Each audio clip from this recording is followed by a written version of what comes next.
మరో 2 సీట్లు కావాలి. దీంతో విజయ్ ప్రభుత్వ ఏర్పాటుపై మళ్లీ సందిగ్ధం నెలకొంది. అందుకే ఇప్పటివరకు గవర్నర్ అధికారికంగా ప్రభుత్వ ఏర్పాటుకు ఆహ్వానించలేదు. మరోవైపు కాంగ్రెస్ కు షాక్ ఇస్తూ ఇండియా కూటమి నుంచి బయటకు వచ్చింది డిఎంకే. లోక్సభలో తమకు ప్రత్యేకంగా సీట్లు కేటాయించాలని స్పీకర్ను కోరింది. ఇదే అంశంపై ఇవాల్టి మార్నింగ్ డిబేట్లో మనం చర్చించబోతున్నాం. నాతో పాటు డిబేట్లో పాలుపంచుకుంటున్నారు కాంగ్రెస్ పార్టీ నుంచి నుమాన్ గారు, అలాగే భారతీయ జనతా పార్టీ నుంచి సిహెచ్ విఠల్ గారు, ఇక ఎనలిస్ట్ డాక్టర్ జయరాం గారు కూడా మనతో పాటు జాయిన్ అయ్యారు. అందరికీ కూడా నమస్కారం. ముందుగా నుమాన్ గారు మీతోనే స్టార్ట్ చేస్తున్నా. నుమాన్ గారు, వెరీ గుడ్ మార్నింగ్. ఏంటి అసలు తమిళనాట ఏం జరుగుతుందని అనుకుంటున్నారు? ట్విస్టుల మీద ట్విస్టులు, విజయ్ ప్రమాణ స్వీకారం వాయిదాల పడుతూనే ఉన్నటువంటి పరిస్థితి.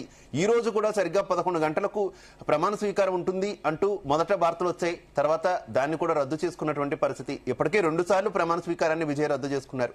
ఏం జరుగుతుంది అనుకుంటున్నారు తమిళనాట? Very good morning to you, Shiva Garu, as well as Dr. Jairam Garu and Vithalanna and all the viewers. ఏదైతే మనం మాట్లాడుతున్నామో తమిళనాడులో మ్యాండేట్ వచ్చిన తర్వాత వారికి వచ్చినటువంటి నెంబర్స్ అది మ్యాజిక్ ఫిగర్ దాటక క్లియర్ కట్ మెజారిటీ రాకపోవడం వల్ల ఈరోజు అక్కడ ఉన్నటువంటి హంగ్ పరిస్థితి అక్కడ మనం చూస్తున్నాము. దానివల్ల ఏ పార్టీ ఎవరికి సపోర్ట్ చేయాలి అని చెప్పేసి వస్తున్నటువంటి యొక్క క్వశ్చన్స్ లో కాంగ్రెస్ పార్టీ క్లియర్ గా మేము చెప్పాము, మేము ఒకటే మాట చెప్పామండి, పెరియార్స్ సోషల్ జస్టిస్ ఏదైతే ఉందో, అంబేద్కర్స్ కాన్స్టిట్యూషనల్ వాల్యూస్ ఏదైతే ఉన్నాయో దానికి రెండింటికి అనుగుణంగా Congress party is going to support TVK అని చెప్పేసి వీ హ్యావ్ క్లియర్లీ సెడ్. అయితే మేము మాతో పాటు మా మిత్రపక్షంగా ఉన్నటువంటి ఐయుఎంఎల్ కానివ్వండి, అయితే దాంతోపాటు BCK and communist left parties వీరు కూడా సపోర్ట్ చేయాలి అని చెప్పేసి నిర్ణయించుకున్నటువంటి తరుణం. మళ్ళీ నిన్న సడన్ గా ఐయుఎంఎల్ దాంట్లో నుంచి బ్యాక్అవుట్ అవ్వడము, all this is happening because of one reason. It is because BJP, కేంద్రంలో ఉన్నటువంటి బీజేపీ గవర్నమెంట్ వారు అక్కడ లోక్సభ ఎంపీస్ ఎక్కువగా ఉండడం వల్ల డిఎంకే పార్టీ వారిని ఏదో రకంగా వారి కంట్రోల్లో తెచ్చుకుందామనే ఏకైక ఉద్దేశంతో వారు చేస్తున్నటువంటి ఒక డ్రామా. అందువల్ల ఏమవుతుంది అని అంటే అన్నా డిఎంకేని ఏదో రకంగా వారు పవర్ లోకి తీసుకురావాలని చెప్పేసి చూస్తున్నారు. Unholy alliance between DMK and Anna DMK. నేను చాలా చాలా క్లియర్ గా చెప్తున్నాను, విత్ డేటా నేను చెప్తున్నాను. ఎప్పుడైతే టీటీవీ దినకరన్ లెటర్ రాశాడో అతని దగ్గర ఉన్నదే ఒక ఎమ్మెల్యే, ఆయన అన్నాడీఎంకి సపోర్ట్ చేస్తున్నా అంటున్నాడు.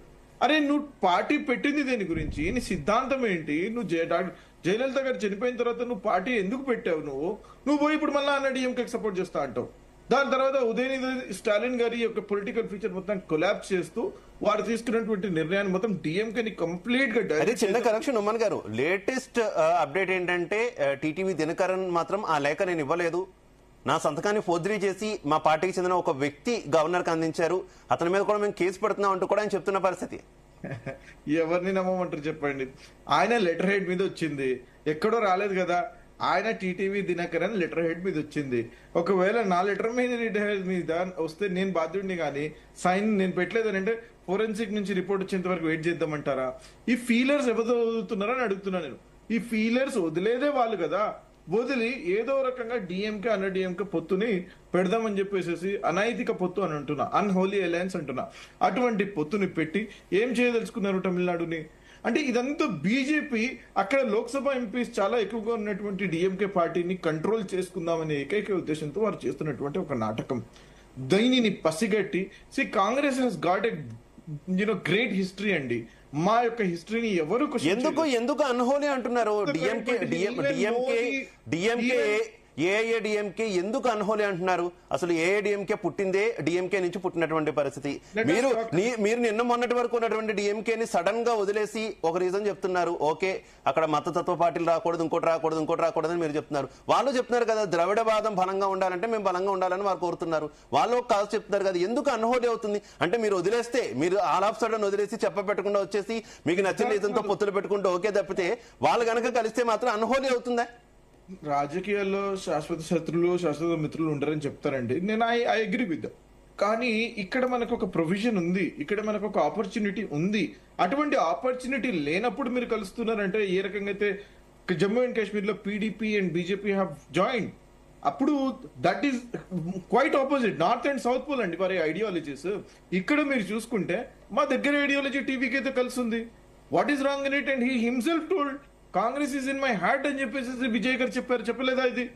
దాంతో పాటు వీరు చేస్తున్నటువంటి ఒక ఆరోపణ, now if you see DMK and Anna DMK are ideology ఏంటి? బద్ద శత్రువులు కదండి వారు. ఒకరి నుంచి ఒకరు ఎందుకు వచ్చారండి?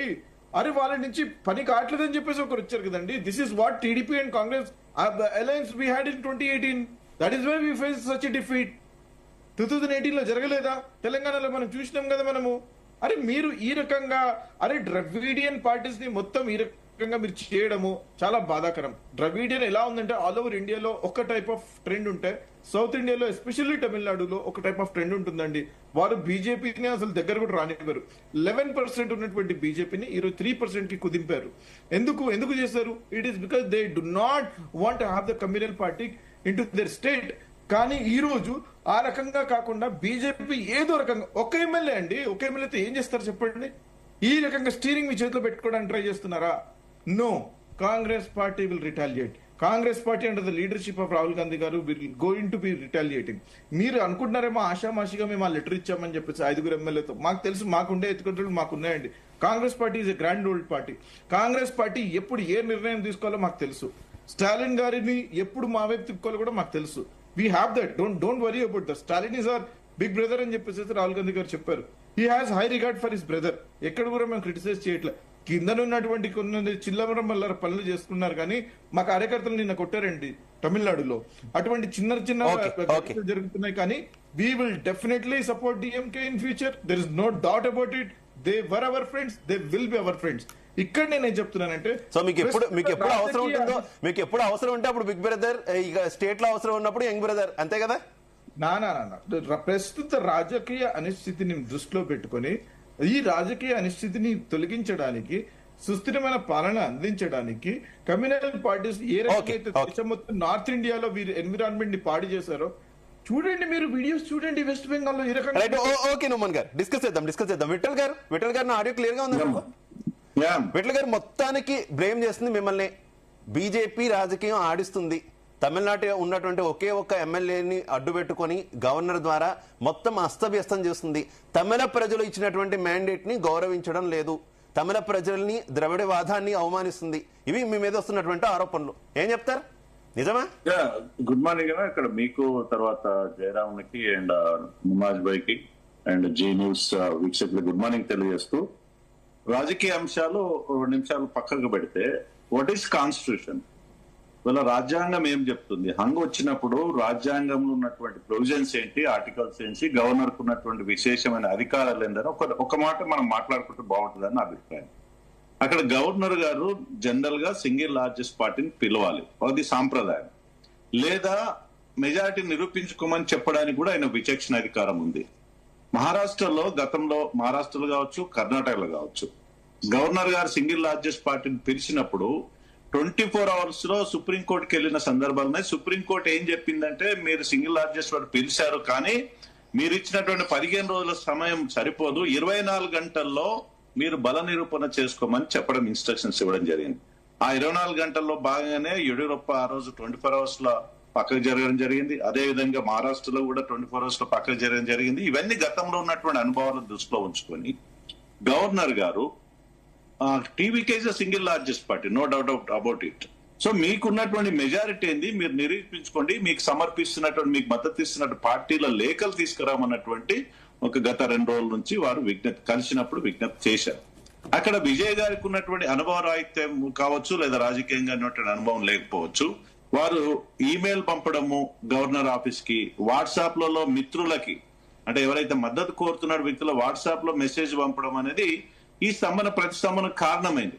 నిజంగా విజయ్ గారికి మరి ఒకవేళ మెజార్టీ లేనప్పుడు అన్ని పార్టీలు, కాంగ్రెస్ పార్టీ అయితే సరే ముందుకు వచ్చింది, ఏకపక్షంగా వారు విజ్ఞప్తిగా ముందుకు వచ్చింది. డిఎంకే సుదీర్ఘకాలం మిత్రుడైనటువంటి డిఎంకే వదిలేసి డిఎంకే పైన గెలిచింది. డిఎంకే అయిన పోరాటం చేసి గెలిచినటువంటి టీవీకి వల్ల రాత్రి కాంగ్రెస్ పార్టీ మద్దతు ఇచ్చింది. సరే వాళ్ళ ఆ పార్టీ యొక్క నిర్ణయం. కానీ వల్ల ఆ ప్రతిస్తంభన కారణము మేం కాదు. అక్కడ మేము ఇంతకుముందు నిమాజ్ భాయ్ చెప్పిన ఒక్క ఎమ్మెల్యే తోటి మేము ఏం చేస్తాము, ఎట్లా సాధ్యమవుతుంది? అక్కడ సుస్థిరమైన ప్రభుత్వం ఏర్పాటు చేయాలనేది గవర్నర్ గారి లక్ష్యము. ఇవాళ పిలిచి రేపు మొత్తం ఆ ప్రభుత్వం పడిపోయే వాతావరణం ఉండకూడదనే ఉద్దేశం తీసుకొని కొంత సమయం ఇచ్చైనా సరే మీరు పూర్తి స్థాయిలో మీ మద్దతు ఇస్తున్న వ్యక్తుల లిస్ట్ సబ్మిట్ చేయమంటున్నారు. ఇవాళ రాజకీయాలు ఎంత వేడిగా ఎంత ఫాస్ట్ గా ఇక్కడ మారిపోతున్నాయి చూడు. నిన్న మద్దతు ఇచ్చిన వాళ్ళు ఈ రోజు ఉపసంహరించుకుంటున్నారు. లేఖలు ఇవ్వని వాళ్ళు కొంతమంది అయితే వీసీగా ఓపెన్ చెప్పి వీసీగా లేఖలు ఇవ్వలేదు. సో ఈ ఐఎంఈఎల్ మద్దతు ఇస్తారని చెప్పి మళ్ళీ లేఖలు కానీ విఠల్ గారు ఇచ్చారు. ఇక్కడే రెండు రకాల చర్చ జరుగుతుంది. మీరు చెప్పింది ఒకే యాంగిల్ అయితే, కానీ మీ వాదనను వ్యతిరేకించే వాళ్ళు మాత్రం అతిపెద్ద పార్టీగా ఎవరైతే అవతరించారో వాళ్ళని ఆహ్వానించాలి, వారితో ప్రమాణ స్వీకారం చేయించాలి, కొంత సమయం ఇవ్వాలి. అలా సమయం ఇవ్వకుండా ఇబ్బంది పెడుతున్నారు. బీజేపీ రాజకీయం ఉంది అనేది మరో వాదన కదా. నేను అదే కోట్ చేశాను. సమయం ఇవ్వాలనేది గవర్నర్ గారు విచక్షణ అధికారము. ఒకవేళ అదే పాటించి ఉంటే సుప్రీంకోర్టు 24 గంటల్లో బల నిరూపణ చేసుకోవాలని జడ్జిమెంట్స్ ఉన్నాయి గతంలో. 24 hours లో ఈ ప్రభుత్వం పడిపోయేది కదా.